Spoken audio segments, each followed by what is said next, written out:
18 septembre 2020, 10e vidéo de la série Symfony, création d'un service d'envoi d'email et utilisation d'un user checker.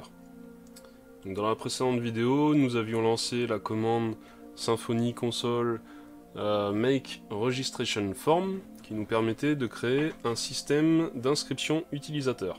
Cette commande nous avait créé un registration controller, un registration form type, un template register.html.twig et nous avait mis à jour notre entité user en lui rajoutant la unique entity annotation. Ok. Si on regarde notre registration controller, ici à aucun moment nous n'envoyons d'email de confirmation donc de la création d'un compte, sachant que nous, pour rappel, nous souhaitons que l'utilisateur clique sur un lien pour valider son compte, ok, pour que le booléen passe de false à true pour isVerified, sa propriété isVerified. Ici, j'avais déjà pris les devants en rajoutant un message flash, donc un message qui se met dans la session qui est éphémère, mais à aucun moment nous ne gérons le cas. Donc on va commencer par ça avant de continuer, ok. Donc je vais me rendre dans mes... dans mon dossier templates ici. Je vais créer un nouveau dossier que je vais appeler partials. Par convention, un underscore devant pour les partials. Ici, je vais appeler donc du coup mon fichier flashbag.html.twig. Ce que je vais faire, je vais pas m'embêter, je vais venir copier l'ensemble de mon fichier ici. Donc flashbag. Qu'est-ce que ça va faire? Donc là, te prends pas trop la tête à essayer de décortiquer, enfin tu fais comme tu veux. Mais en gros, ici je viens créer une section avec la classe container. Ici un paragraphe qui aura la classe alert. Et ici alert plus le nom que j'aurais mis. Par exemple ici j'ai mis success, donc ça fera alert success. Donc c'est à dire que du coup j'aurai un paragraphe qui aura la classe alert success, donc qui me rajoutera un cadre avec un fond vert tout autour de mon texte. Ok. Si là j'avais placé danger, par exemple danger quoi, et bien ici donc j'aurai à la place de label danger, et donc j'aurai un cadre qui serait rouge. Ok. Ensuite, bon, des classes Bootstrap, hein, on va pas s'attarder dessus, donc c'est quand tu cliques après sur le bouton ici pour la fermer, hop, ça fait un effet de fondu, enfin bref, on s'en fiche. Et donc ici on affiche le message, donc ici tu vois un filtre, donc quand tu vois une pipe avec un mot-clé derrière, donc ça peut être un mot-clé seul, ou ça peut être donc une fonction donc avec des arguments dedans, hein. Donc là ça s'appelle un filtre, donc tu peux aller voir la dog twig pour savoir quel filtre fait quoi. Donc row ici en fait il ne va pas échapper le contenu du message.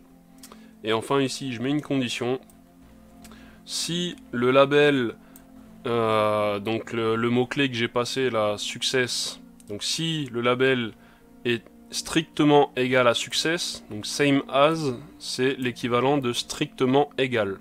Donc tu sais, si tu suis mes vidéos, tu sais que j'aime particulièrement utiliser l'égalité stricte. J'en ai fait une sur JavaScript pour l'anecdote. Donc j'afficherai cet emoji là, sinon si le label, donc ce que je passe comme message c'est danger, et eh bien j'afficherai du coup cet emoji là après mon message, ok. Donc hop, je te le mets comme ça, tu te mets en pause si tu veux te recopier la même chose, tu fais comme tu veux, après tu peux, bien évidemment, moi je t'encourage toujours à ne pas recopier bêtement ce que je fais ou ce que quelqu'un d'autre fait, mais essayer de le comprendre par toi-même. Si jamais là il y a des choses que tu ne comprends pas, mais prends le temps d'aller voir la documentation, de te renseigner, Stack Overflow, ce que tu veux, pour comprendre chaque chose pour arriver à comprendre au moins en grande partie chaque chose que tu vois. Le but c'est pas spécialement de comprendre à 100% les choses, il y a très peu de personnes qui comprennent à 100% ce qu'ils font, mais au moins en grosse majorité comprendre ce qui se passe, ok? Donc là, j'ai ce fichier là, et maintenant, ce qu'il va falloir que je fasse, c'est par exemple ici, je redirige vers app login, donc je vais vouloir voir ce message flash sur cette route là, ok? Donc du coup, je vais devoir me rendre sur ma vue qui correspond à app login, donc ma route qui renvoie la route app login qui renvoie à la vue login.html.twig, et du coup je vais modifier les choses. Donc pareil, je vais me copier. Bon, après c'est léger, j'ai pas grand chose à copier. Hop, ce que je vais faire, c'est que je vais sortir le H1. Je vais sortir le H1 qui était ici. Hop, je supprime et je l'ai placé là. Ok, au-dessus du form. Je ne veux pas le laisser dans le form. Et ici, je viens faire tout simplement un include. Hein. Donc ça, tu fais du PHP, tu sais à quoi correspond cette fonction. Hein. Donc on vient du coup inclure le code qui est présent dans ce fichier là, flashback.html.twig. Donc c'est comme si j'avais bien entendu tapé tout ça là, que j'avais fait un copier-coller et que je l'avais mis là. Mais du coup le include te permet d'avoir des vues plus propres et surtout d'éviter, c'est le principe un peu de la programmation, dry, don't repeat yourself. Donc le but c'est pas de recopier du code et identique à plusieurs endroits. Donc voilà pourquoi intervient ici le include, donc via un partials, parce que c'est un fichier qu'on retrouvera donc dans plusieurs vues, donc via le include, ok? Donc maintenant que ça c'est réglé, hop, on va revenir au niveau de notre registration controller, et ici j'avais mis votre compte utilisateur a bien été créé. Et qu'est-ce que j'avais voulu taper la dernière fois? Veuillez consulter vos emails pour l'activer. Voilà, je crois que j'avais mis quelque chose comme ça. Donc là maintenant, le message là s'affichera lorsqu'on aura créé un compte, ok? Donc ce que je vais faire à la rigueur, hop, on va tester. Donc là, je te montrais donc same as, le filtre same as ici. Enfin, la fonction same as, excuse-moi, c'est pas un filtre. Donc du coup, tu vois, this is equivalent to strict equality in PHP. Donc du coup, là, avec la documentation Twig, hein, tu viens sur Docs. Et tu vas avoir tous les filtres, par exemple, existants, sachant que tu peux créer tes propres filtres à toi. Hein. Rien ne t'empêche de créer tes propres filtres. Mais là, tu as pas mal déjà de méthodes et de filtres, bon, c'est des méthodes, hein, qui sont déjà créées, donc qui vont énormément t'aider, du coup, lors de ton développement. Et comme je le répète, tu peux créer tes propres filtres à toi. Je sais pas si j'aurai l'occasion d'en créer un là, lors de cette série de vidéos. Je peux pas te promettre. Mais c'est vraiment très simple à faire. Ok? Donc, hop, je vais fermer la documentation de Twig. Donc là, c'est la page de MailDev. C'est là où on recevra nos emails quand on enverra des emails. Pour l'instant, on n'a pas encore paramétré ceci. Donc je voulais venir ici. Donc ici, par exemple, je vais créer donc un compte Jean-Charles Henry du 974. Bref, tu mets ce que tu veux. Hein. Et ici, je vais mettre un mot de passe qui respecte du coup le pattern que nous avons mis, ok? Si du coup je viens virer les chiffres, donc j'en ai mis 3 à la fin.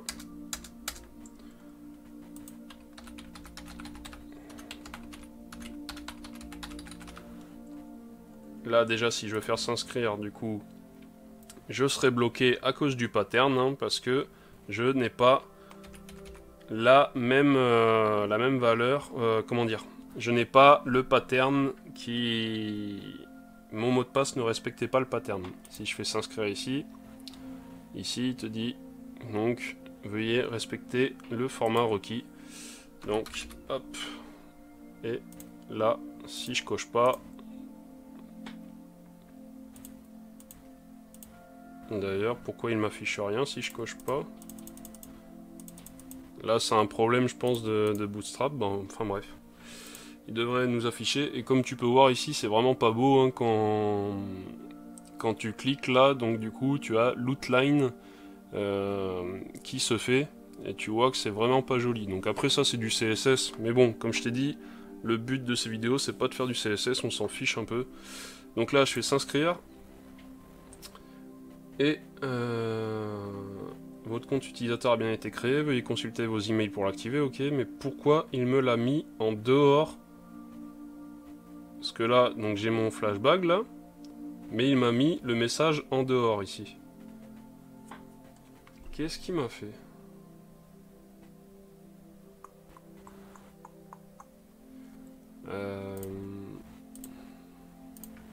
Étonnant. Flashback.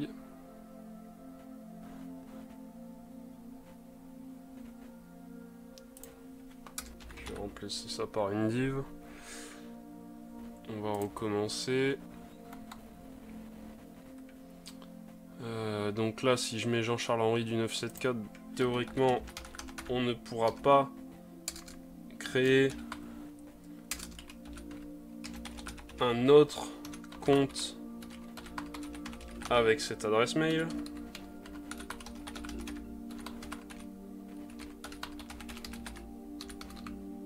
S'inscrire. Voilà, impossible de créer un compte utilisateur avec cet email.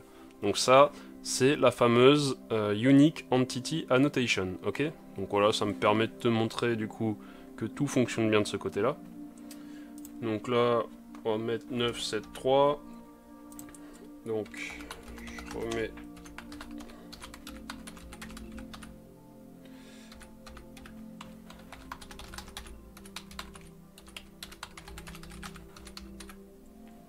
S'inscrire. Ok. Donc je sais pas ce qui s'est passé dans... je sais pas ce qui s'est passé. Est-ce que c'était l'EP? Ouais, je pense que c'est ça. C'est du coup là, il fallait plutôt quelque chose qui englobe. Donc du coup, j'ai mis une div. Hein. Bon, après, c'est pas grave. Et du coup, tu vois bien ton flashback ici. Votre compte utilisateur a bien été créé. Veuillez consulter vos emails pour l'activer. Et donc là, tu vois le petit emoji qui s'affiche. Donc parce que ici, j'ai success. Donc j'ai celui-ci. Si ça avait été une autre erreur, une erreur que j'avais mis avec danger, j'aurais mis un flashback avec danger, j'aurais eu ici un autre emoji et la couleur de mon flashback serait rouge. Donc là je peux cliquer sur fermer. Ah oui, ça ne fonctionne pas parce que j'ai pas... Je n'ai pas... Ok, autant pour moi, je n'ai pas rajouté de JavaScript. Donc, à la rigueur, on va se faire ça. Donc, Bootstrap native. Donc, moi, je veux pas rajouter de jQuery là-dedans. Donc, je vais utiliser Bootstrap native. Le GitHub, tac.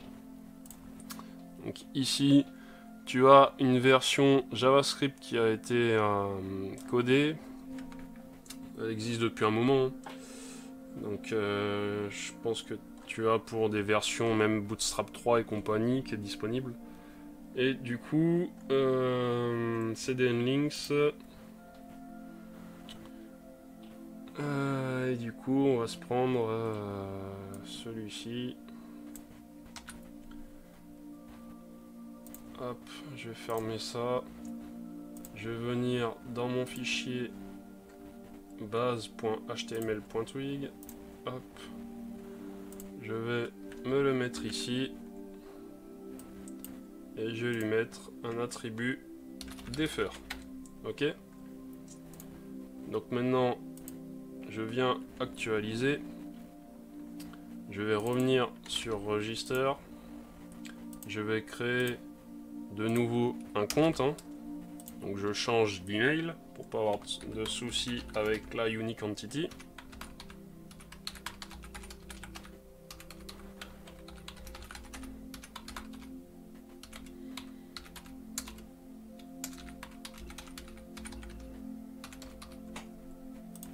Là, c'est peut-être pas le même mot de passe. On va voir. Si. Et donc, ici, hop, jamais. Donc là, c'est bon, il est inscrit. Maintenant, si je viens cliquer sur la croix, hop là, c'est bon, nickel. On a du JavaScript, donc du coup, le message disparaît avec un léger fondu. Nickel Chrome. Donc, tu as vu, ici, j'utilise pas jQuery. Hein, j'ai horreur de jQuery, personnellement. Donc ici, pour l'instant, tu as une version... Sachant que dans Bootstrap 5, tu n'auras plus jQuery. Mais là, tu as déjà une version avec Vanilla.js pour Bootstrap 4 et moins. Donc, à rajouter ici dans le fichier base.html.twig, dans le head avec un attribut defer. Donc, du coup, ça va te faire le même effet que le placer à la fin de body, sauf que ça va déjà te le charger en parallèle. Donc, du coup, très léger gain de performance. Et au moins, moi, je préfère avoir ça, tout le bordel, dans le head, ici. Donc, ceci fait. Donc voilà, on voit que AddFlash fonctionne. J'ai perdu pas mal de temps dessus, bien 15 minutes. Trop de blabla. Et donc maintenant, le truc, c'est qu'on n'envoie pas d'email, ok? Donc là, attends, je vais aller voir hop, ma table. Select all from users. Tac. Et donc là, pour l'instant, j'ai... ouais, j'ai 6 utilisateurs là. J'en avais delete 1 avant la vidéo, donc du coup, c'est pour ça qu'il y a un saut. Il y a un saut d'ID. Donc ouais, non, j'ai 5 utilisateurs. Et donc les ID sont du coup décalés. Donc on voit qu'à chaque fois, ces utilisateurs qu'on a créés, hein, ils ont une propriété isVerified qui est à false. Sachant qu'on avait créé de base un utilisateur avec isVerified à true et un utilisateur avec isVerified à false de base, déjà pour nos essais. Donc maintenant, ce qu'on va vouloir faire, au pire, là, c'est quoi? Je vais utiliser ma commande pour tout remettre au propre. Donc si tu te souviens, je faisais Symfony console app clean db. Hop, ça me lance tout ça, bim, ok, race, base de données toute propre avec ses data. Je reviens là, je fais select all from users, et du coup, je n'ai plus que 2 utilisateurs. Nickel Chrome. Donc, là, actuellement, quand on crée un utilisateur, on n'a pas d'email envoyé, ok? Donc, on va créer ce service d'email. Tout d'abord, ce qu'on va faire, c'est qu'on va utiliser un utilitaire qui s'appelle MailDev, ok? Donc en fait, on recevra nos emails sur cette URL là, localhost port 1080, ok? Donc pour ce faire, il va te falloir ouvrir hop, ton terminal ici, et on part du principe que tu as Node.js d'installer. Donc tu as le gestionnaire de paquets npm, donc tu fais npm install flag global pour installer sur ta machine, pas seulement que dans ce projet. Et là tu vas faire MailDev. Donc moi pour ma part je vais pas taper la commande parce que je l'ai déjà faite auparavant, mais tu tapes cette commande et donc ça va t'installer MailDev donc sur ton ordinateur, ok? Après, il va te falloir du coup paramétrer ton fichier php.ini. Attends, je vais me fermer ça moi. Je vais me fermer ça. Hop. Donc, ton fichier php.ini, donc soit tu modifies directement le fichier php.ini dans PHP, soit ici dans ton projet, comme je t'ai montré dans ma toute première vidéo. Et on va venir ici, donc faire mail function, et on va définir SMTP localhost et SMTP port. Ça va être le port 1025 qui va être employé par MailDev, ok? Donc une fois que tu as fait ceci, tu enregistres. Donc moi ça enregistre automatiquement à chaque fois. Hop. Et il va nous falloir paramétrer donc du coup le fichier. Non, il va falloir d'abord installer, excuse-moi, la dépendance, donc le composant mailer. Donc du coup, ici, on va faire composer rec mailer. Donc c'est un composant Symfony qui va nous permettre d'envoyer des emails. Donc ici, il nous installe un paquet supplémentaire, une dépendance supplémentaire, parce que il requiert ce paquet. Hein. Donc tu peux aller, comme depuis le début je te montre, tu peux aller dans Symfony Flex, voir les paquets qui sont requis pour chaque dépendance que tu installes. Donc là, en l'occurrence, il avait besoin de celui-ci. Donc là, il nous dit, il nous propose d'installer le composant Messenger, donc nous on va pas le faire ici. Toc toc toc. Ouais, il nous dit pas du coup de paramétrer notre variable d'environnement. Bon, tant pis. Donc, on va se rendre dans le fichier .env ici. Et il nous a rajouté ceci. Donc moi ce que je vais faire un copier-coller dans mon fichier .env.local, vu que depuis le début je mets tout dedans. Je viens là. Et ici, mailer DSN, donc du coup je vais décommenter. Et ici je vais rajouter port 1025. Donc c'est le port que utilise MailDev.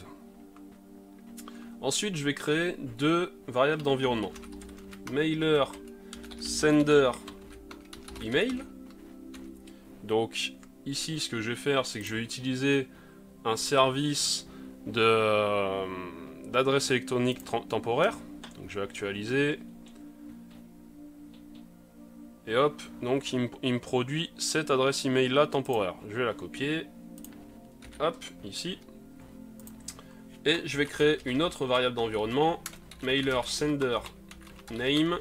Donc ici, ça va être kev dev. Ok.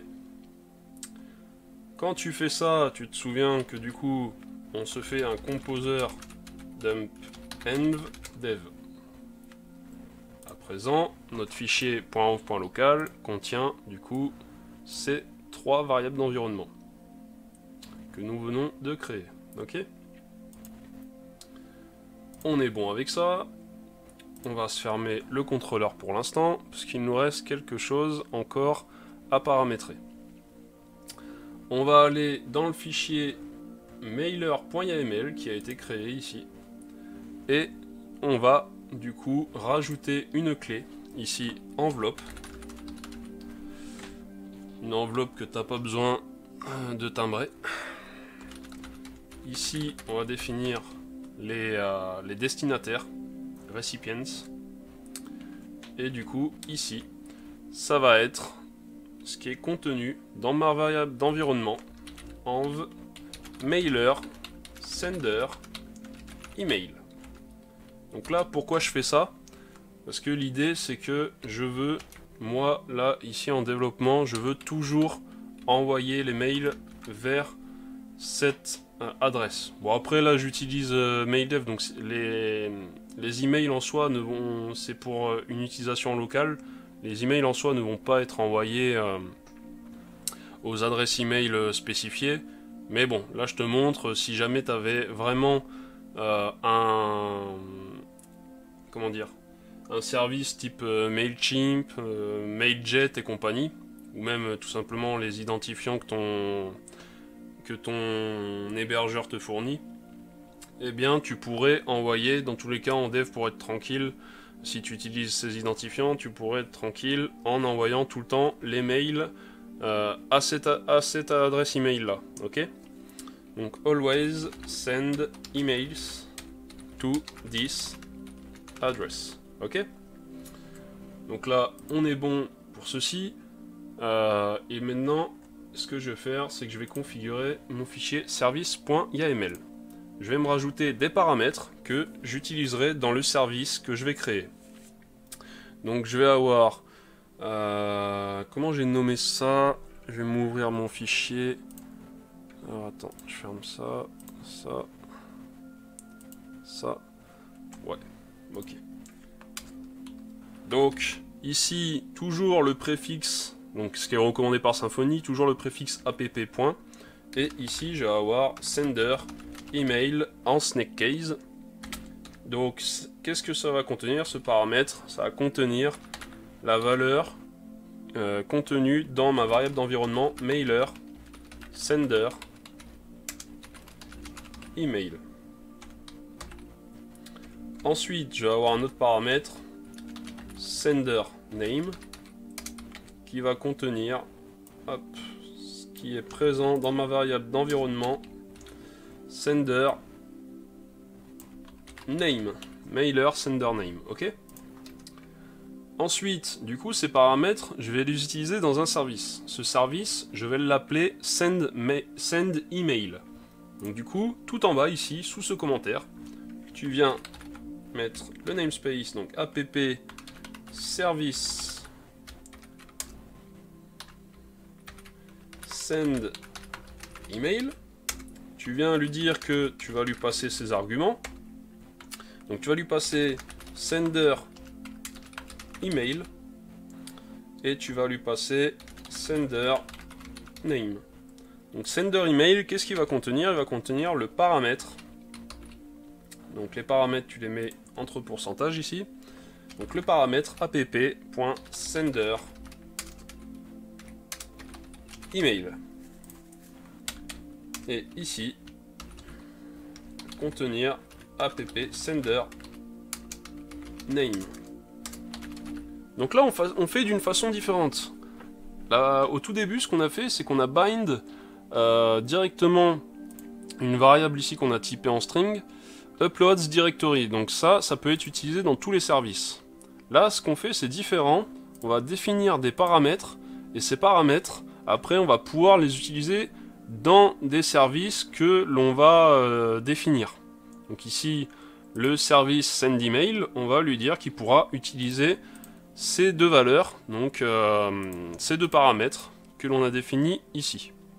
Bien sûr, ces paramètres sont utilisables dans plusieurs services. Je peux créer un autre service qui s'appellera app service toto et lui filer ces mêmes arguments.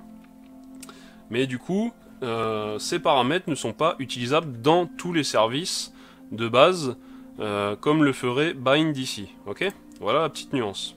Celui-ci, ça là, j'en ai vraiment besoin uniquement que dans mon service send email, donc je vois pas l'intérêt de le bind, ok? Donc, service.yaml, on est ok avec ça. Il me reste plus qu'à créer mon fameux service. Donc, tac, je vais me réduire ça. Donc là, j'ai créé... Bah attends, je l'ai pas fait ça. Je l'ai pas fait. Tweak, hop là. J'ai encore ça à faire. Donc ici, j'ai créé un dossier assets, donc qui contiendra plus tard du coup CSS perso et compagnie. Et là, donc du coup, j'ai mis un dossier image qui contient une image footer.png, donc série SF mini blog by Kev. Ça sera une image qu'on mettra dans nos emails que l'on enverra, ok? En footer. Enfin, personnellement, c'est ce que je mettrai, quoi. Et donc ici, dans le fichier twig.yaml, je vais créer une clé paf. Et que j'aille voir ce que j'ai mis. Hop. Donc ici, je vais pointer vers kernel project dir. Et ensuite, assets, image. Et ici, on appellera ça image. Donc du coup, grâce à image, on pointera vers ce dossier-là, donc qui est présent dans Assets Image, et pour pointer vers lui, on utilisera ici l'arrobase devant. Ok, donc on verra ça plus tard quand on va créer notre template d'email. Donc voilà, donc c'est la dernière chose que je voulais faire avant de... Donc c'est absolument pas nécessaire, hein, c'est juste pour le fun. Et tu peux procéder d'une manière différente aussi. Hein. Pour cela, tu regarderas la doc sur Mailer. Donc je mettrai le lien dans la description de la vidéo. Tu as tout ce qu'il te faut là. Et dont l'insertion d'images dans l'email. Donc moi j'ai procédé d'une certaine façon, tu peux procéder d'une autre façon. Donc tu vois ici, embedding image. Donc tu as tout ce qu'il te faut pour insérer des images ou toute autre chose, des fichiers et compagnie, ok? Donc après tu vois dans la doc. Hop, donc ceci étant fait, je vais me réduire ça, et je vais me rendre dans Service, je vais créer un nouveau fichier, donc une classe Send Email. Donc ici, namespace app service, classe Send Email, hop là. Donc moi, je vais m'ouvrir mon fichier. Tac, tac. Qu'est-ce que j'ai fait? Il est ici. Donc, ici, premièrement, ce que je vais faire une propriété privée mailer, donc typée mailer interface. Ensuite, une seconde qui va être mon sender email, que je t'ai montré juste avant dans le fichier service.yml, services.yml, et on a vu qu'il y en avait un autre argument qui était sender name. Ensuite, on va se faire notre constructeur. Donc ça va venir prendre ici mailer interface mailer, hop, tac, autant pour moi, string sender email, et enfin string sender name. Ici 10 mailer égale mailer send.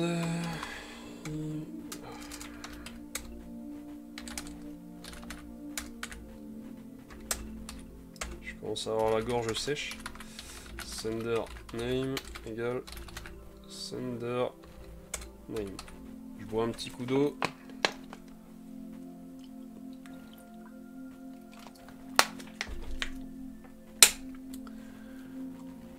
Allez, c'est reparti.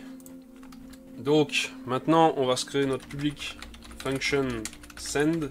Donc, c'est elle qui, du coup, s'occupera d'envoyer l'email. Donc, ici, ça va prendre un tableau d'arguments et ça retournera rien. Ici, histoire que PHPStan ne nous embête pas, on va se faire. Maintenant, on est habitué. Donc, c'est pas var, c'est param array, et du coup on va lui dire qu'il aura un peu de tout, c'est mixé donc dans arguments. Donc ensuite on va venir ici faire du destructuring. J'aurai un recipient email, donc on mettra dans une variable recipient email. J'aurai un sujet qu'on mettra dans une variable subject. J'aurai un HTML template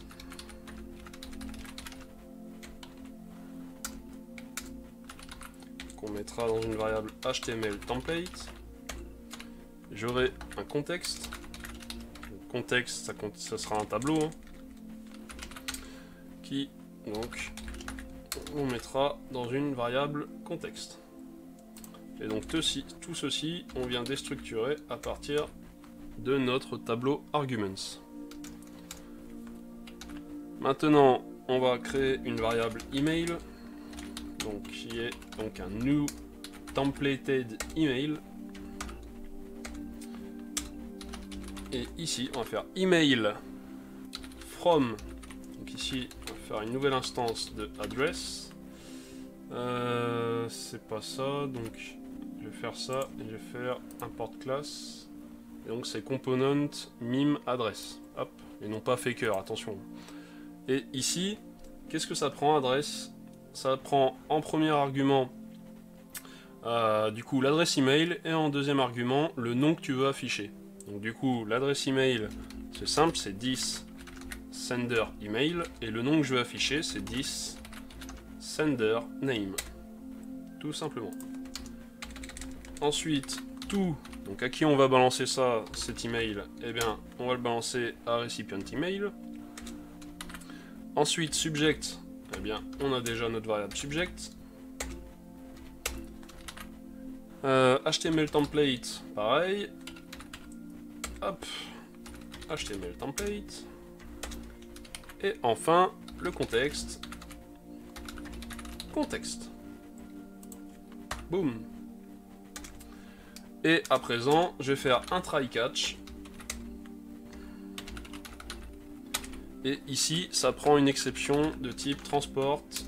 Hop. Transport. Exception. Interface. Mailer. Exception.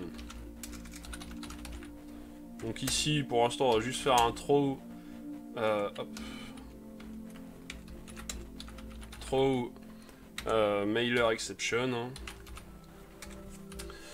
Au cas où que ça se passe mal. Et ici, try, donc on va essayer d'envoyer l'email. Send email. Hop là. Donc là maintenant, notre comment dire, notre service send email est fait. Donc on va se passer un petit coup de PHP Stan voir si on a des problèmes, que ce soit dans ce fichier ou dans d'autres fichiers, hein, parce que je sais pas si on l'avait fait la dernière fois, dans la précédente vidéo. Donc vendor, bin, PHP Stan, analyze. Ouf, 3 erreurs, donc bon, on n'a pas d'erreur dans ce fichier là, nickel, hein, on peut le fermer. Donc c'est dans registration form type. Registration form type. Qu'est-ce qu'il nous dit? Donc en ligne 17.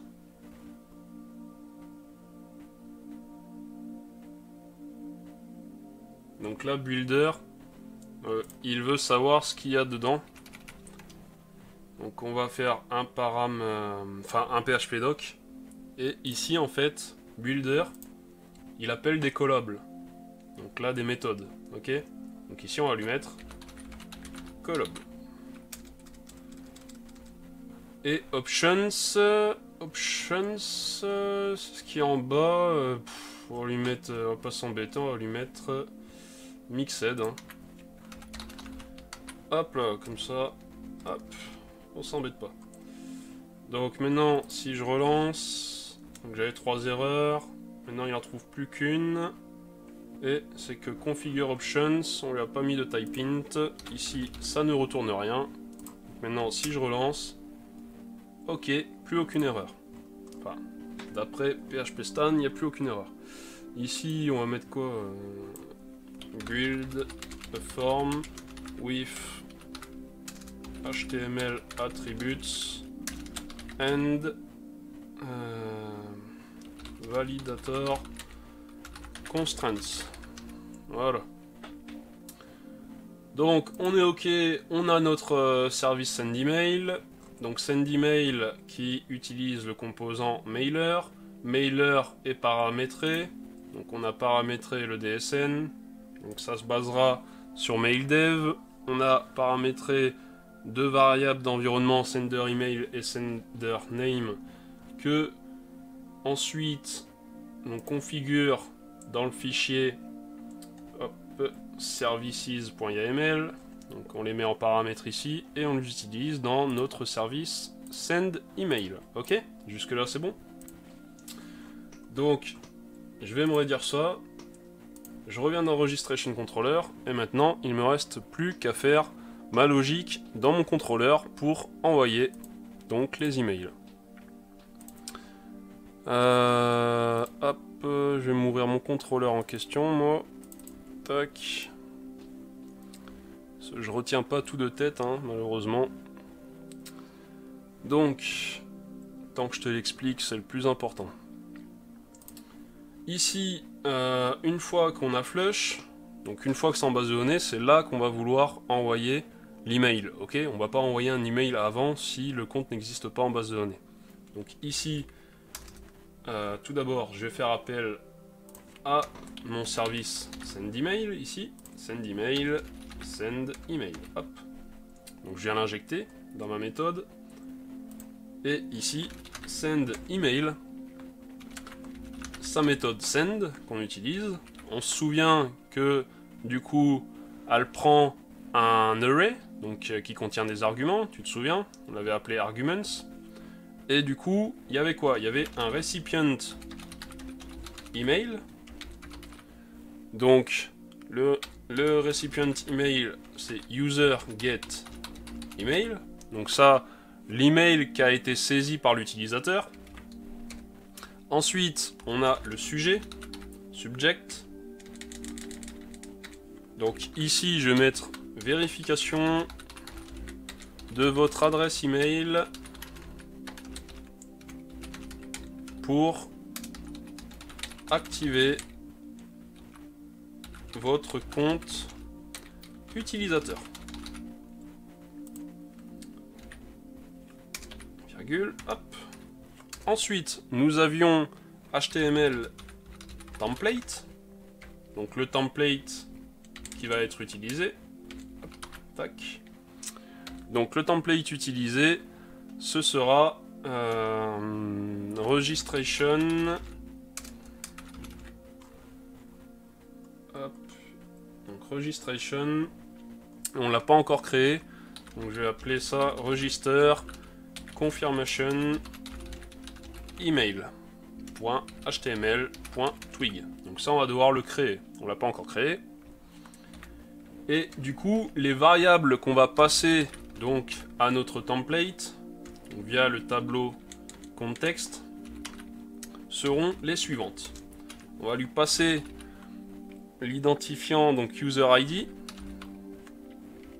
l'identifiant de l'utilisateur, donc c'est user get ID.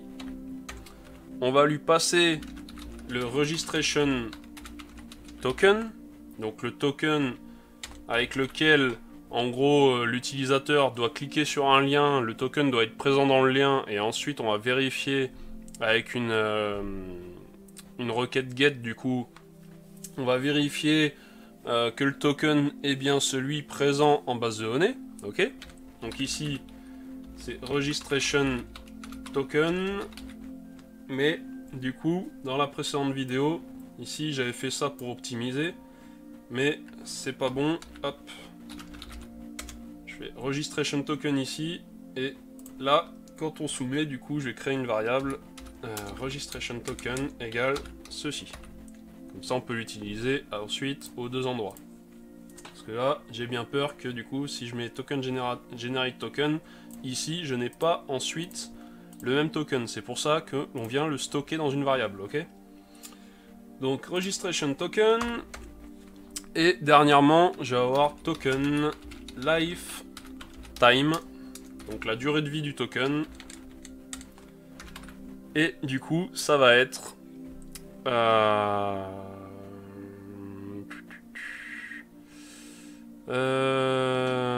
token lifetime. J'avais fait quoi? J'avais...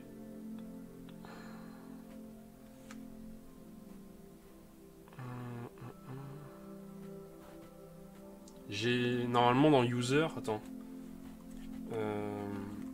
Si je viens voir user... Un petit si user, j'avais créé une... voilà, account must be verified before. Donc ici je vais faire user get account must be verified before. Donc là j'obtiens un datetime immutable. Je vais le mettre entre parenthèses et du coup je vais faire add new date interval. Hop. Mais non, mais qu'est-ce que je fais à moi à faire ça? Il est déjà bon là. Voilà. C'est pas le date time d'enregistrement, c'est là c'est bon. Donc ceci que je viens du coup format. Je veux une string du coup qui soit sous le format suivant dm y a h 2.i. Donc du coup jour, mois, année avec 4 chiffres et non pas juste 2 chiffres. Parce que sinon tu mets y et du coup a heure minute. Donc voilà, on est pas mal avec ça. Si je me réduis comme ça pour avoir un si. Donc là, le petit point virgule. Tac. Send, donc recipient email. Le sujet. Le template qu'on va créer. Le contexte, donc. Hop, ici, tac. Donc on transmet l'ID de l'utilisateur. Le token. Et donc du coup la durée de vie du token. Ok, tout me paraît correct. Donc maintenant on va venir créer dans registration un template qu'on a appelé register confirmation email.html.twig. Hop. Donc moi ce que je vais faire à la rigueur, je vais me copier-coller, hop, faire le feignant. Je viens copier-coller ça. Donc ici, dans l'email, je mets un H1, donc confirmation de votre adresse email.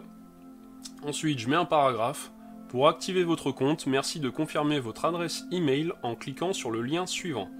Ici, donc un answer tag, href. Donc là, je mets une adresse absolue. Je mets le chemin, donc ici le nom de la route, donc elle va s'appeler app verify account, donc elle n'est pas encore créée cette route, on va la créer dans le contrôleur. Hein. On va lui passer du coup en param du coup le user ID, donc un ID qui sera le user ID, un token qui sera le registration token, et donc l'intitulé de ce lien ce sera confirmer mon adresse email. Et juste après, on va lui mettre ce lien expire le. Et là, tu te souviens, on a utilisé format, donc ça mettra expire le. Ben là, je sais pas, on est le 18, donc ça fera normalement expire le 19 septembre 2020 à je sais pas quelle heure il doit être 14h, un truc comme ça. Donc à 14h, je sais pas, 14h30. Donc ça te mettra donc expire le, la date 24 heures plus tard, ok. Et ici, donc je te disais. Ici, on va pouvoir faire appel à image, donc email image. Hop. Et ici, grâce à l'arrobase placée devant images, donc images, si tu te souviens, dans le fichier de config twig.yml, images, ça pointe sur ceci. Ok? Donc là, on chope grâce à ceci, on chope le chemin vers assets image et on spécifie footer.png. Donc là, un texte alternatif, footer email, hein, bref. Donc là, du coup, on aura l'email en tant que footer de nos images. On aura l'image qui sera en tant que footer de nos emails, excuse-moi. Donc là, enfin, de nos emails de confirmation de compte utilisateur. Attention, c'est pas dans tous les emails ici comme j'ai fait. Sinon, tu peux faire différemment. Donc, je te disais de regarder la doc. Tu peux faire différemment. Du coup, dans ton service send email, ici, tu peux rajouter une méthode qui fait que tu vas toujours rajouter la même image dans tes emails, ok? C'est au choix. Moi, je voulais te montrer d'une façon différente. Donc là, on a notre template d'email, ok? C'est ça qui sera envoyé. Mais là, comme je t'ai dit, du coup, ici, on va pointer vers une route qui n'existe pas encore. Donc du coup, il va falloir que l'on la crée.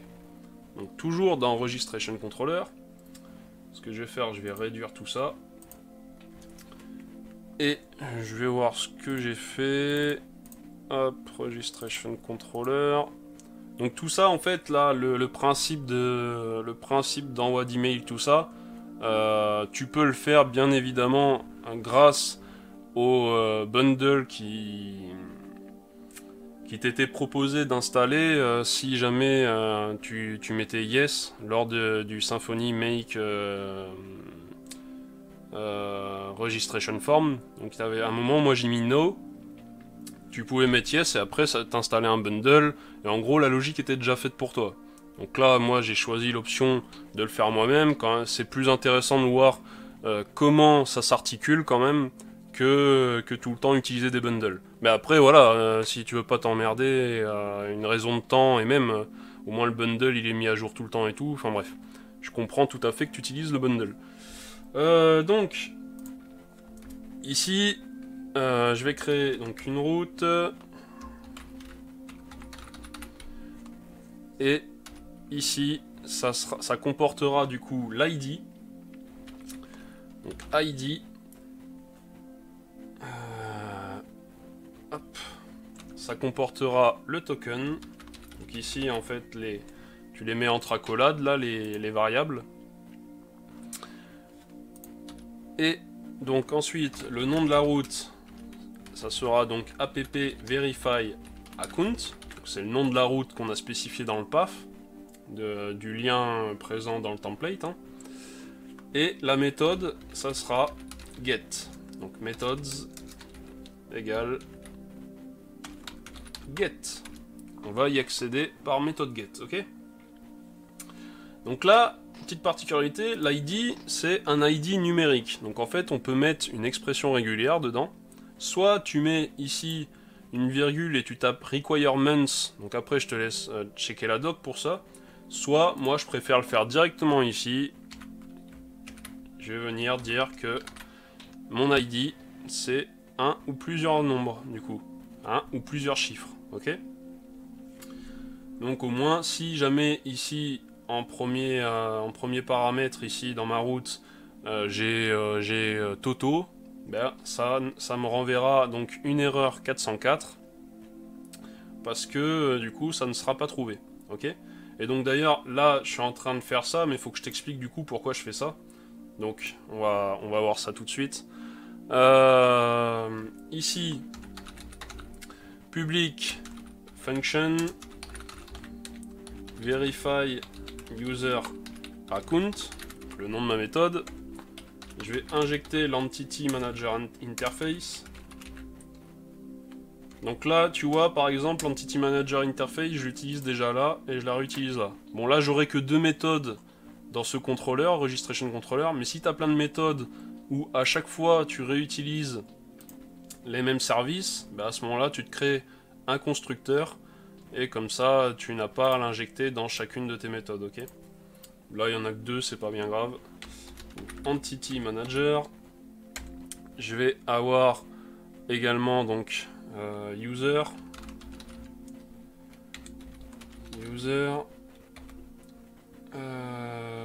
Et ce que je vais faire là, dans le cas, on va voir si ça va poser problème. String token. Ça retournera donc une response.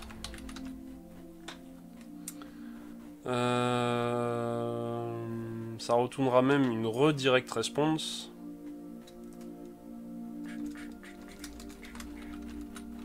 Ouais, je vais mettre response. Donc voilà, ça retournera une response, tac. Et là, qu'est-ce que je vais faire? Donc je vais faire une multiple condition. Donc if. Ici, je vais vérifier si user get registration token est égal à null. Ok. Ou comment je peux faire ça?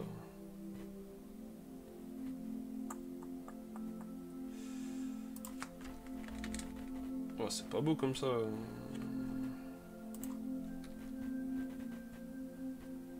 C'est pas beau. Bon, je vais tout mettre en one line. Hein. Après, ça va pas être beau. Donc, si le registration token est nul, ou que user get registration token n'est pas égal à token, donc le token qui sera présent dans l'URL, hein, ou que ici on va se faire une méthode privée, que this is not requested in time. Donc en gros qu'il a cliqué sur le lien pour activer son compte s'il n'a pas cliqué dans les temps. Donc du coup, on lui file ici le datetime. Donc le datetime immutable. Get account must be verified before. Ok. Donc c'est bien ce que j'ai mis là, que je me dise pas de bêtises. Ouais. Ok.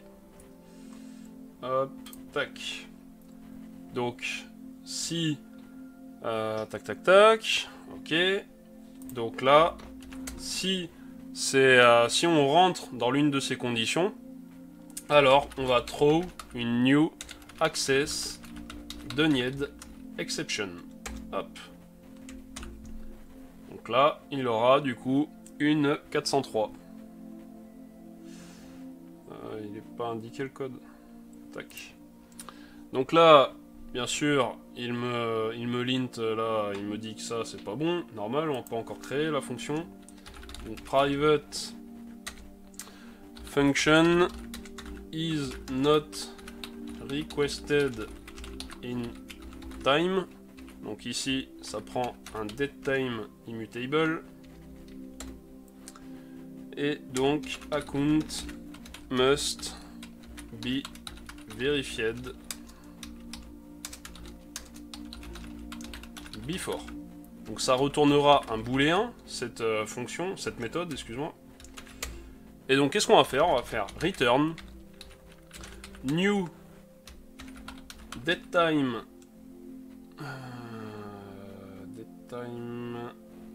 date. En plus on peut faire un datetime immutable, comme ça on compare deux datetime immutable, c'est pas obligatoire. Hein. Donc return new time immutable now. Donc si la date d'aujourd'hui, enfin la date actuelle, la date courante est supérieure à la date de account must be verified before, donc ça retournera du coup true. Sinon ça retournera false. Ok. Donc du coup si là le token n'est pas nul, donc c'est-à-dire que l'utilisateur dans la base de données a un token. Si le token est égal au token qui sera présent dans la route, et qu'enfin ici is not requested in time return false, dans le sens que ici du coup le datetime courant est n'est pas supérieur, c'est-à-dire qu'en gros on n'est pas encore arrivé au datetime spécifié dans cette variable, alors du coup on ne rentrera pas, du coup si ces trois conditions sont ok, on ne rentrera pas ici, donc on va pas jeter à la tronche une access denied exception, ok. Donc on va pouvoir continuer. Qu'est-ce qu'on va faire si c'est bon? On va faire user set is verified. On va le passer à true. Donc ici on va dire, bah ouais, mon utilisateur il est vérifié.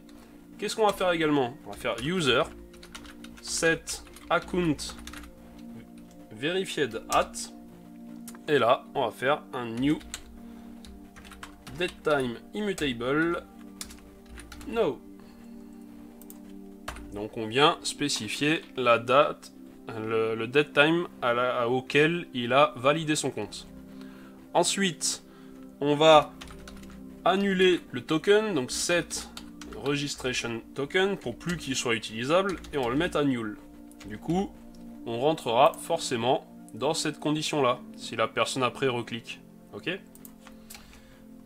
Ensuite, on va appeler donc Entity Manager, on va faire un flush, donc pas besoin de persister parce que l'utilisateur existe déjà en base de données. On va balancer un message flash, donc add flash. La clé, ça va être success, donc pour avoir un message flash avec vert avec le petit pouce vers le haut, si tu te souviens de ce que j'ai expliqué. Et du coup, votre compte utilisateur est dès à présent activé. Vous pouvez vous connecter. Bim. Et qu'est-ce qu'il nous reste à faire? Il nous reste à rediriger. Donc du coup, return 10 redirect to root. Et on va rediriger vers app login. Et voilà, le travail est fait. Boum. Donc, je récapitule. Attends, je vais passer un coup de PHP Stan avant. Hop. Comme ça, on sera fixé. Donc, 2 erreurs. Ligne 52. Ligne 52, donc là-dedans. Il nous dit... cannot call method format on datetime immutable ou null. Non, ça c'est pas possible, donc c'est dans l'entité. Dans l'entité, je pense que c'est Symfony du coup quand il te crée les getters. User, donc c'est quoi? C'est sur quoi? Get account must be verified before. Donc on va avoir ce getter là.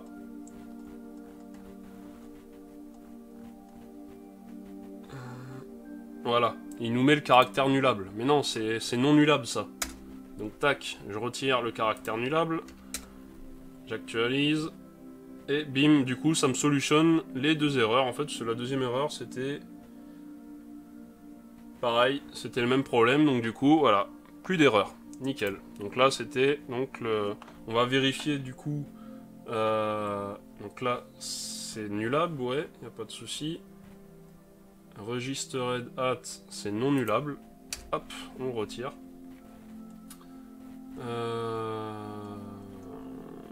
Get is verified, c'est non nullable. Hop.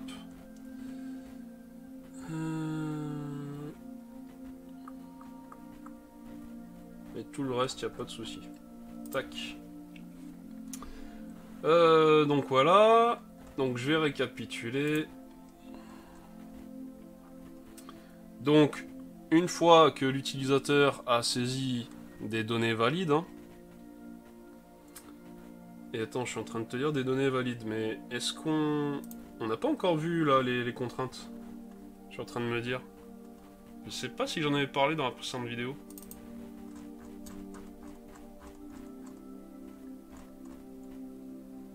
Bah non, on n'a pas fait de contraintes là. Dis donc. On va se faire les constraintes là du coup. On va faire les contraintes. Ce que je vais faire, je vais copier ce que j'ai dans mon entité. J'espère que je les ai mises dans cette entité. Non, c'est pas là.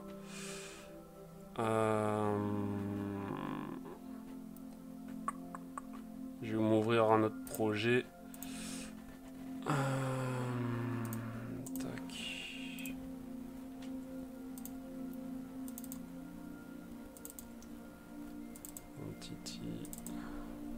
Ok.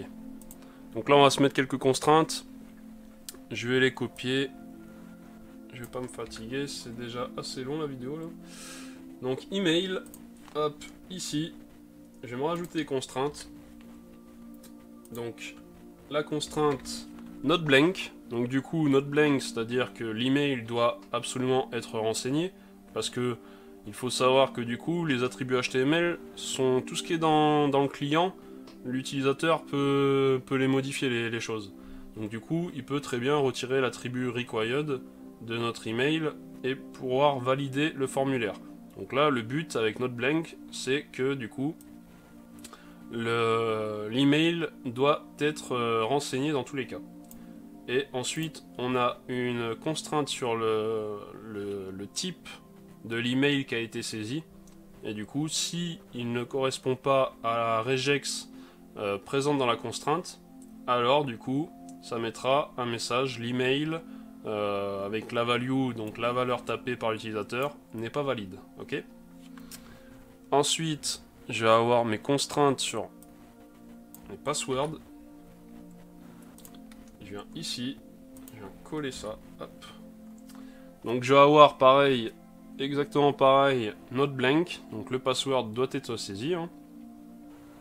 Je vais avoir une contrainte not compromised password.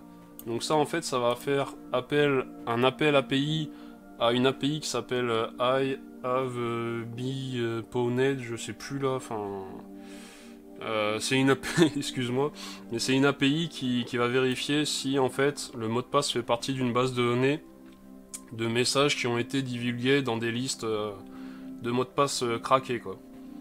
Et donc ici, message, ce mot de passe a été divulgué lors d'une fuite de données, veuillez utiliser un autre mot de passe pour votre sécurité. On ne laisse pas le choix, si ça fait partie d'une base de données de mots de passe craqués, donc tu dois saisir un autre mot de passe. Donc généralement, si ça met ça, c'est que le mot de passe est trop facile. Sachant que déjà, premièrement, on met un pattern. Bon, comme je t'ai dit, c'est supprimable, hein, mais on met un pattern sur le type de mot de passe que l'on veut. Mais en plus, ici, on va rajouter une regex, donc avec le même pattern. Donc, du coup, un caractère minuscule avec diacritics ou sans diacritics. Pareil pour les majuscules. Un caractère numérique. Et ensuite, un caractère spécial. Donc, au moins 12 caractères. Donc, de 12 à 255, du coup. Et du coup, bah déjà, si tu respectes ça, déjà il y a peu de chances que tu vois le message suivant, là, ce mot de passe a été divulgué, parce que il y a peu de chances, mais c'est possible, donc du coup, on met donc cette assert là, et celle-ci, donc la regex, donc qui fait exactement la même chose que ce qu'on a mis dans le pattern, ok? Et voilà pour les regex. Donc pour les contraintes, mais pour que ceci fonctionne, donc on voit la notation assert ici, il va nous falloir du coup appliquer le bon use ici. Donc moi, je l'ai même pas là. C'est simple, on va aller voir Symfony constraints, validation constraints, par exemple regex, et donc il nous faut mettre ce use. Hop, on va venir là, tac. Donc use Symfony component validator constraints as assert. Donc là on met un alias, comme ici il y a un alias pour ORM, pour le mapping là. Donc là ORM et là ça sera assert. Et du coup on fait appel à ce composant là, constraints, via nos annotations assert ici. Ok. Donc là justement, tu as de la doc. Tu tapes validation, tu tapes constraints dans... Soit tu cherches ici, tu tapes constraints sur le site de Symfony, sinon dans Google tu tapes validation constraints ou juste constraints avec le mot-clé Symfony et tu tomberas sur cette page. Et donc tu as tous les types de constraints, donc des regex, des trucs par length, enfin bref. Tu as des string constraints, est-ce que c'est nul? Est-ce que c'est pas null? Est-ce que c'est vide? Est-ce que c'est pas vide? Est-ce que c'est true? Est-ce que c'est false? Et compagnie. Tu as tout plein de constraints. Donc je t'invite à aller voir la doc pour checker tous les types de contraintes que tu peux mettre. Ok? Et surtout ne pas oublier de mettre le fameux use ici avec son alias assert. Donc tu copies ça dans la doc, hein, comme je viens de faire. Je retiens pas ça de tête personnellement. Et donc voilà, donc là on a défini nos contraintes dans l'entité comme je t'avais parlé dans la précédente vidéo, parce que je me rappelle en avoir parlé, et on avait du coup dans le registration form type également placé une contrainte ici sur un champ qui est non mappé, donc non présent dans l'entité, non présent dans l'entité, pas spécialement, mais surtout qui n'a pas d'annotation ORM, hein, qui n'est pas relié à la base de données, quoi, via Doctrine. Et du coup, on avait employé la constante ici dans le formulaire, du coup, ok? Donc, au choix, soit tu fais dans le formulaire, soit dans l'entité, comme je t'ai montré juste avant. Donc, ainsi. Donc maintenant que l'on a ça, je reviens, excuse-moi, tac. Donc, une fois que le champ est soumis et qu'il est valide, c'est-à-dire que tous les données qui ont été saisies respectent les contraintes qu'on a définies soit dans l'entité, soit dans le formulaire, eh bien, on passe dans ce groupe de code, ok? Et là, une fois qu'on a, du coup, mis l'utilisateur en base de données, donc ça j'ai déjà expliqué, eh bien, on va send un email. Et du coup, l'email, le contenu de l'email, il est présent dans notre template Register Confirmation Email. Ce template, on lui passe différentes variables, User ID, Registration Token et Token Lifetime. Et du coup, on crée la logique nécessaire pour... Le but, c'est d'avoir que des strings ou des ints, mais bref, avoir que des valeurs sans avoir à travailler avec des fonctions dans le template, hein. Donc ici, on formate du coup le datetime sous forme de string. Ici, on a une string et là, on a un int. Ok. On arrive dans notre template. Ici, register confirmation. Ici, on a un lien donc avec la méthode absolute URL, excuse-moi. Le path donc qui pointe vers notre méthode. Notre méthode ici, verify user account. Hop. Hop. On lui file en paramètre de route le user ID, donc ici dans une variable ID, et le registration token dans une variable token. Quand tu cliques dessus, du coup, tu vas arriver sur cette route avec le user ID et le token dans la route, ok? Et bien sûr, on affiche la durée de vie du token. Donc, maintenant que tout ceci est réexpliqué, on avait tout bon là. Je refais un petit PHP stan au cas où. Ok, ouais, il y avait tout bon. Tac. Donc maintenant, ce qu'on va faire, ben, c'est qu'on va aller tester tout ça. Donc déjà, premièrement, ce qu'il va falloir faire, hop, ici, CLS, il va falloir lancer maildev. Donc du coup, tu tapes maildev.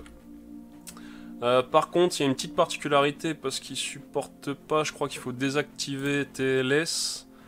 Est-ce que j'ai ça quelque part? J'ai dû me le mettre en favori quelque part. Hop, voilà. Donc il faut se rajouter un flag. Tac. Hide extensions start TLS. Donc en fait, il faut désactiver ici TLS, ok? Parce qu'il supporte pas maildev, il est allergique. Et donc, je lance maildev. Donc là, il me dit qu'il tourne sur le port 1025. Donc j'ai déjà sur le port 1025, mais que tu peux du coup le lancer sur le port 1080. Donc là, je l'ai là, 1080, pas de souci, hein. Et du coup, ah ouais, je t'ai pas parlé de param converter tout à l'heure, parce que je vois que j'ai le param là. Donc param converter, on va en parler vite fait, tac, tac. Donc ici, je passe un ID, donc un numérique, parce que je lui dis que ça doit être un numérique, et ici, une variable token. L'idée, c'est que du coup, il doit, à partir de ça, me générer donc du coup un objet user et ici me retrouver une string token. Ok? Donc là, grâce à l'ID, il va fetcher dans la base de données la clé primaire avec la valeur de l'ID du numérique ici, et du coup il va me retrouver, grâce au type int que j'ai mis ici, il va me retrouver l'utilisateur avec l'ID qui est spécifié là. Si jamais l'ID ici, saisi ici, n'est pas présent, la clé primaire n'est pas présente en base de données, il va me retourner du coup une erreur 404, genre not found quoi. Et ici, ben, le token va me retourner une string ici. Ok? Donc voilà pour le param converteur. Donc on pourrait en parler plus en détail. Ce que je vais faire, je vais te mettre la documentation. Donc tu peux très bien spécifier le param converteur, tu peux très bien... Là, tu vois, je ne mets pas d'annotation param converteur, tout se passera correctement. Mais dans des cas particulier où il aurait du mal, tu peux très bien lui mettre une annotation param converteur, ou dans un cas où tu voudrais faire quelque chose d'un peu plus spécifique, cibler un autre champ, cibler autre chose, eh bien tu peux rajouter donc une annotation param converteur ou une annotation entity. Donc, par exemple entity ici avec une expression. Donc ça c'est un peu plus particulier, un peu plus poussé. Ici, il n'y en a pas besoin dans mon cas présent, mais je te mettrai donc la documentation de param converteur si jamais en plus tu veux t'en créer un. Bref, tu n'auras plus qu'à lire du coup tout ce qui est cité dessus. Donc tu as de la lecture. Hein. Hop là. Donc voilà, je reviens à mes moutons. Tac. Donc on va vérifier que tout fonctionne bien. Donc là j'ai mail dev. Je vais revenir là. Donc je vais devoir créer un utilisateur. Ce que je vais faire, je vais générer, s'il veut bien m'en générer une. Différente. Non, il met toujours la même. Bon, c'est pas grave. Au pire, ben, je vais mettre celle-là. Hein. On va voir si ça fonctionne. Copier. Je vais venir sur Register.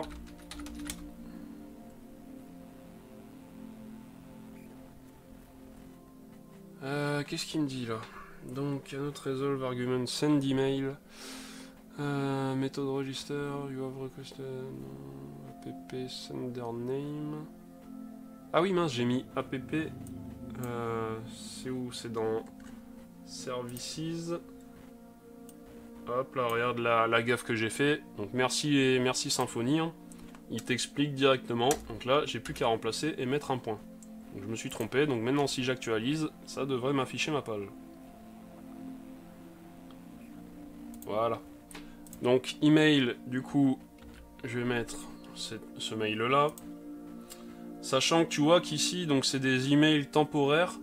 Ça, il faudra que je vois peut-être dans une prochaine vidéo, voir si je trouve une solution pour bloquer ce genre d'adresse email. Parce que là, tu vois, en gros, tu peux activer ton compte avec n'importe quelle adresse email de Kiku là, et du coup créer des comptes à foison. Donc c'est important d'en parler parce que ici, voilà, c'est des adresses email temporaires. Hein.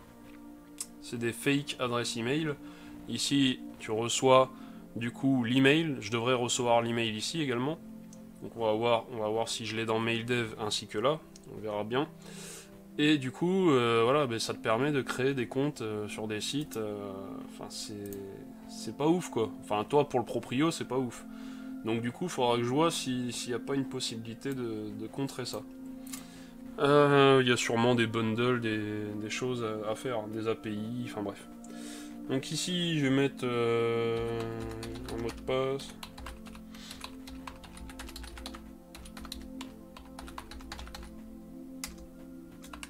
Voilà, déjà, je vais mettre un mot de passe complètement différent, ok? Qui respecte le pattern, mais différent de celui-ci. Je fais s'inscrire.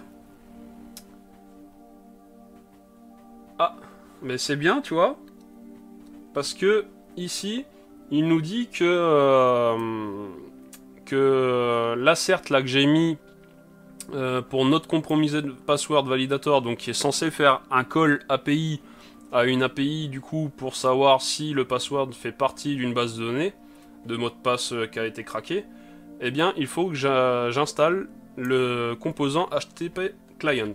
Vu qu'ici je suis parti de base sur un projet avec vraiment le cœur d'une application, donc pour créer une API, il y a tout plein de composants qui ne sont pas installés. Donc là, c'était le but, c'est que tu vois l'installation de ces divers composants tout au long de cette série de vidéos. Mais après, si tu veux pas t'embêter avec tout ça, tu peux très bien lancer un projet type web application en mettant le flag full lors de la création. Mais bon, je vais pas me répéter, je le fais déjà bien assez. Donc ici, hop, je vais venir là. et coller donc Composer Require Symfony HTTP Client. Tu peux aller sur le site de Symfony Flex pour avoir un alias, hein, bien entendu, pour avoir moins à taper. Bon, là j'ai fait un copier-coller. Hop, installe-moi tout ça.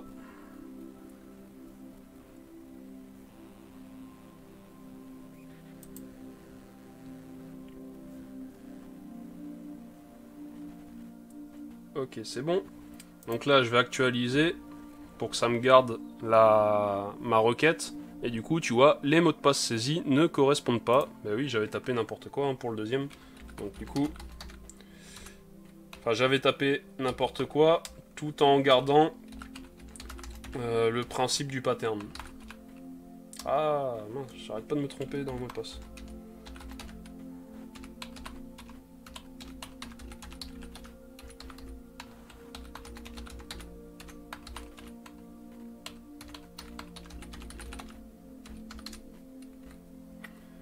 S'inscrire. Donc votre compte utilisateur a bien été créé, veuillez consulter vos emails pour l'activer. Donc là déjà tu vois dans MailDev, on a un petit 1. On va voir également sur le site si c'est le cas. Maintenant du coup c'est passé par MailDev, donc du coup ici la boîte de réception est restée vide. Donc du coup je viens dans MailDev, j'ai un message, vérification de votre adresse email pour activer votre compte utilisateur. Donc, qui provient de Vocaf. Je clique dessus. Et qu'est-ce que je vois? Je vois un H1, donc confirmation de votre adresse email. Pour activer votre compte, merci de confirmer votre adresse email en cliquant sur le lien suivant. Confirmer mon adresse email. Ce lien expire le 19 septembre 2020 à 14h44. Donc merci, maintenant je sais qu'il est 14h44.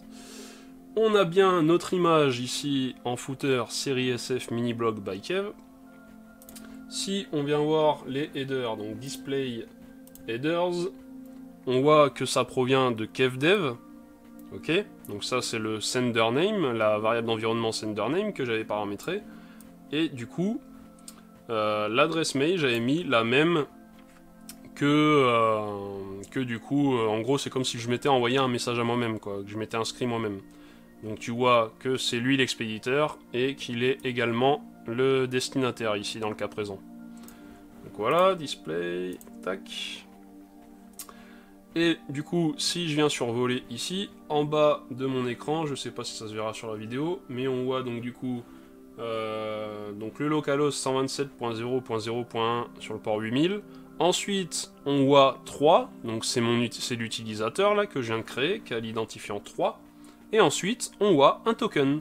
Donc c'est ce token-là qui va être vérifié quand on va accéder à la route en cliquant sur ce lien. Donc je clique sur le lien, confirmer mon adresse email, et là, il me dit quoi? Cannot auto-wire argument user of app controller registration controller verify user account. It references class app entity user but no such service exist. Alors, ok, là, c'est normal, encore une fois, qu'ils me mettent ça. Donc ça, c'est par rapport au param converter, ok? Hop, registration controller, tac. Donc n'aie crainte, si tu vois ça, c'est par rapport au param converter. Là, le truc, c'est que je n'ai pas tous les paquets d'installer comme avec une web application, que tu aurais installé directement. Et il me manque un paquet, donc on va aller voir ça, on va aller vérifier. Donc ouais, j'ai pas le Sensio Extra Framework Bundle. Donc du coup, si je viens voir, hop, ici je tape Sensio, voilà, Framework Extra Bundle, c'est ça que je n'ai pas, et on voit que je peux taper du coup ici l'alias annotation. Donc on va le faire, et tu vas voir que normalement, ça devrait nous solutionner le truc. Composer rec annotation. Donc je lance l'installation.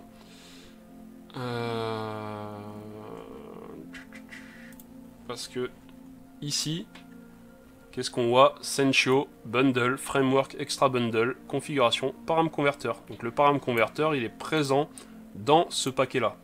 Et là, si on regarde, qu'est-ce qu'il nous a installé? Alors, attends, j'agrandis. Il nous a fait une installation, et bingo, qu'est-ce qu'il nous a installé? Sentio Framework Extra Bundle. Donc du coup, vu qu'on ne l'avait pas, eh bien, l'on ne pouvait tout simplement pas utiliser le param converter. Donc du coup, il nous disait, qu'est-ce qu'il nous mettait comme erreur? Cannot AutoWire Argument User, parce que ça référence la classe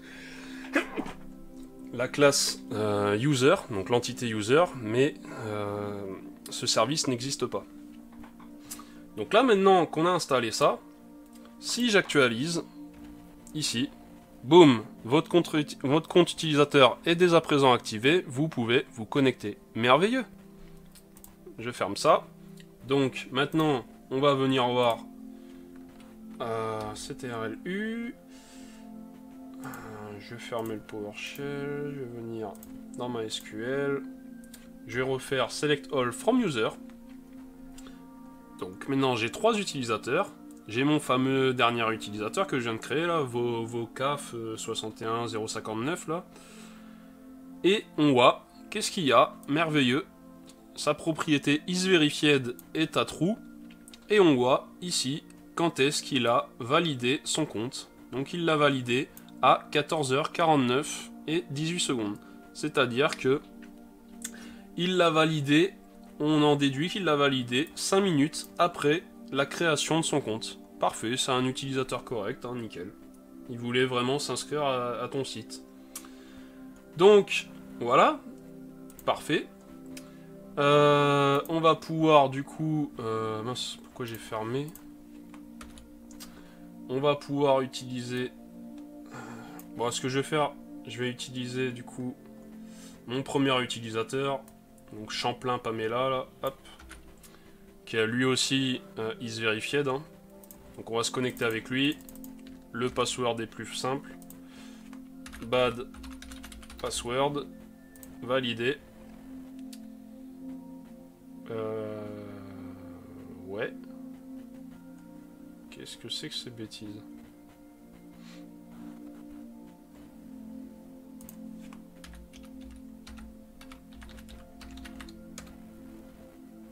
Voilà. J'avais dû taper un mauvais mot de passe. Donc du coup, quand tu te connectes, hop, c'est où que je gère ça? C'est dans le, je vais réduire ça. C'est dans mon login form authenticator, dans ma méthode onAuthentication success. Qu'est-ce que je dis? Une fois que tout est ok et que tu n'as pas de target path, donc là où tu voulais aller précédemment, eh bien tu rediriges vers app home. Donc app home, c'est notre route qui actuellement nous renvoie du JSON uniquement. Donc là, parfait, on a pu se connecter, ok. Donc si je reviens sur ma route login, on voit ici, vous êtes authentifié en tant que Champlain Pamela à hotmail.com. Me déconnecter. Donc ici, si je clique là, on voit le role user, ok, nickel. Hein. Voilà, tac, je vais me déconnecter. Je vais revenir sur login. À présent, ce que je vais faire, hop, tac, je viens là. Ce que je vais faire, qu'est-ce que je voulais faire? Réouvrir ici, tac, et je vais prendre cette fois-ci par contre un utilisateur qui n'est pas vérifié, ok? Donc c'est Monsieur Kessler Olivia ou Madame, je sais pas. Je réduis ça, je viens là, je le mets là, je tape bad password, validé, et boum, qu'est-ce qui se passe? Mais malheureusement, malgré que le compte n'est pas vérifié, je suis redirigé vers app home, donc c'est-à-dire que je suis connecté. Si je viens ici sur login, tu vois qu'ici, je suis connecté. Et ça, c'est absolument pas bon. Donc pour pallier à ceci, ce qu'on va faire, c'est qu'on va créer une classe qui s'appelle UserChecker. ok? Donc moi, je vais ouvrir mon code.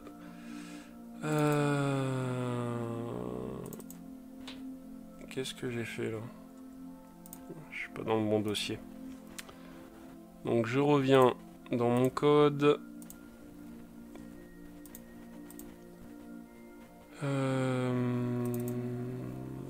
Non, je suis pas dans le bon.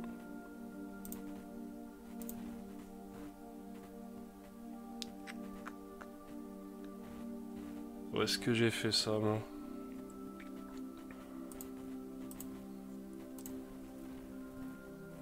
Donc, ici, parfait.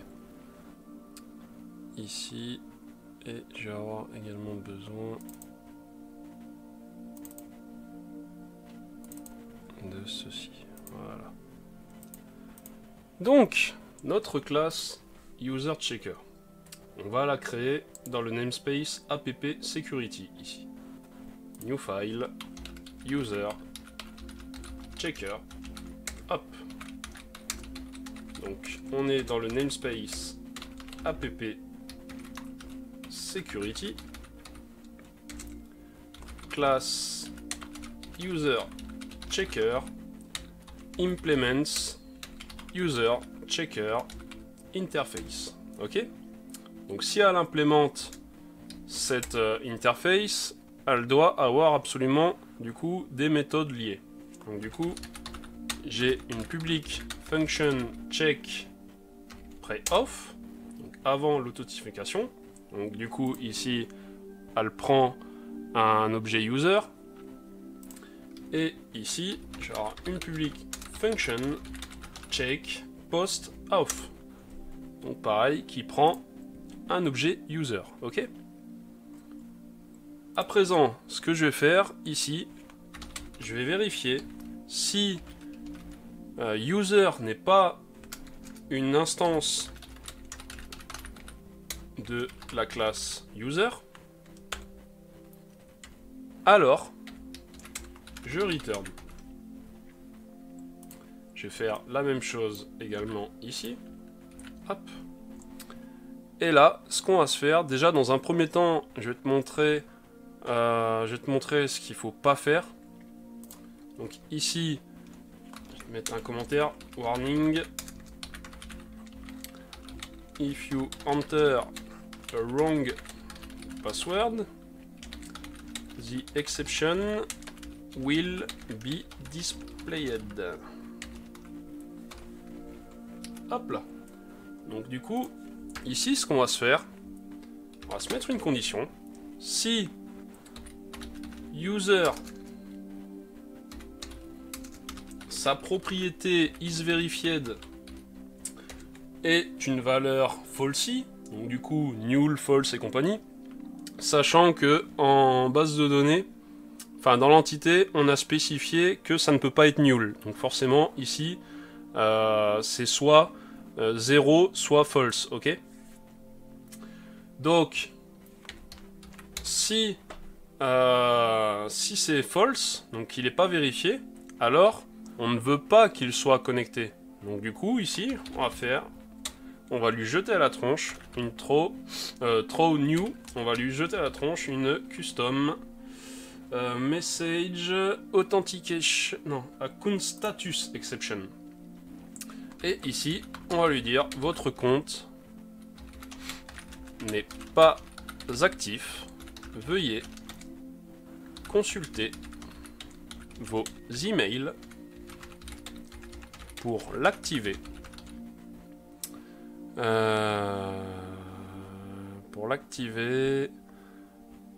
Avant le... du coup, on va venir ici récupérer la valeur de account must be verified before.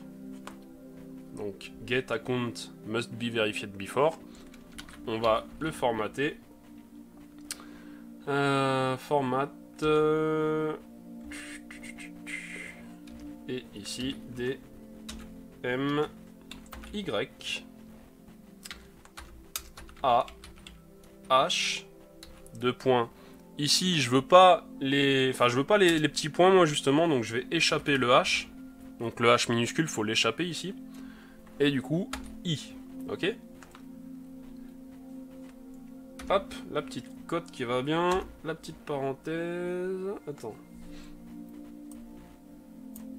Et voilà, la petite accolade.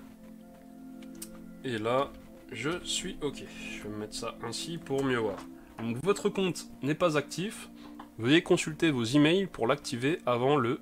Et du coup, ça va me dire avant tel jour, de tel mois, de telle année, à telle heure. OK? Si je fais la chose ainsi, qu'est-ce qui va se passer?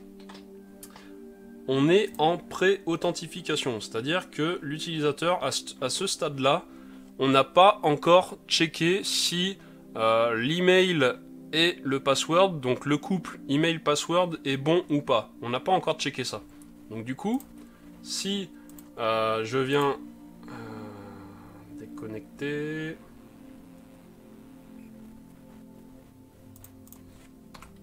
Login... Champlain Pamela, c'était un utilisateur qui... attends. Non, ouais, donc moi il me faut ici Kessler Alivia, là. Celui qui n'est pas encore vérifié. Le but du user checker ici, c'est pour checker si la personne a un compte vérifié ou pas lors du processus d'authentification. Donc Kessler Alivia. Ok, je viens là, donc Kessler Alivia, mot de passe, donc bad password, je fais valider,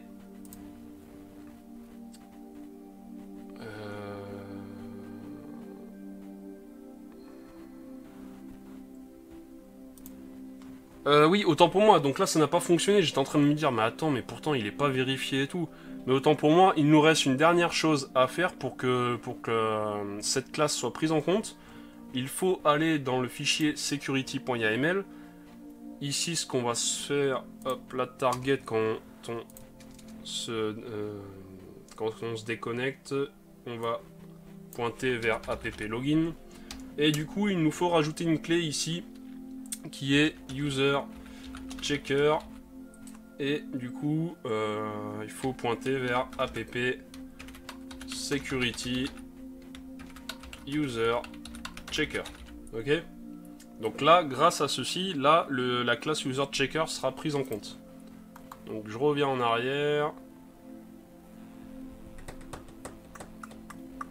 Donc ok, je vais copier ça, parce que là il me l'a authentifié, je veux pas. Donc là, Kessler Alivia, donc qui est un compte non vérifié, on est d'accord?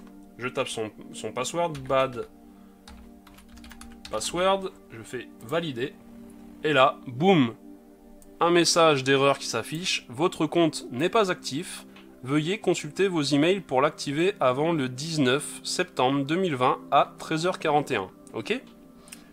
Hop, j'actualise pour plus avoir le message, mais maintenant si je tape un mot de passe complètement bidon, je tape n'importe quoi, hein, je fais valider, et bien qu'est-ce qui se passe? Ça donne une information sur le compte, alors que ça, on ne devrait pas l'afficher. On doit l'afficher seulement si le couple email et mot de passe est un bon couple. C'est-à-dire que le mot de passe correspond bien à l'email. Donc, c'est-à-dire que la personne est authentifiée. Donc ça, à ne pas faire, attention. Donc du coup, on revient là, et au lieu de le mettre dans check pre-off, hop, on va le mettre ici, dans check post-off, tout simplement. On le bascule ici plutôt dans cette méthode-là. Maintenant, je viens copier cela, j'actualise. Donc là, je vais taper n'importe quoi. Je fais valider. Et là, qu'est-ce qui s'affiche? Identifiant invalide. Il ne s'affiche pas le message comme quoi le compte n'est pas actif. Par contre, si je viens taper bad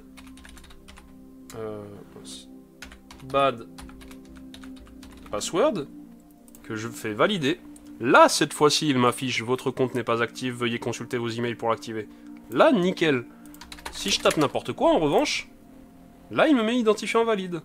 Donc là, c'est plus réglo, et tu empêches tout utilisateur n'ayant pas activé son compte, tu l'empêches de s'authentifier. Donc c'est merveilleux ça. Hop là, grâce à ça, on est nickel. Donc je pense avoir fait le tour de la question. Ça fait quand même 1h40 de vidéo.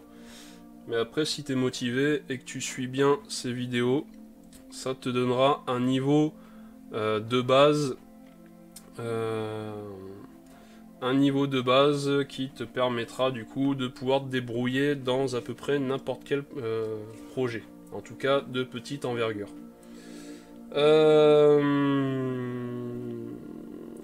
Du coup, si je lance un PHP Stan ici, il va me sortir des erreurs sur le user checker, quoi. Ah ouais, j'ai pas de type int. Donc là, ça return void.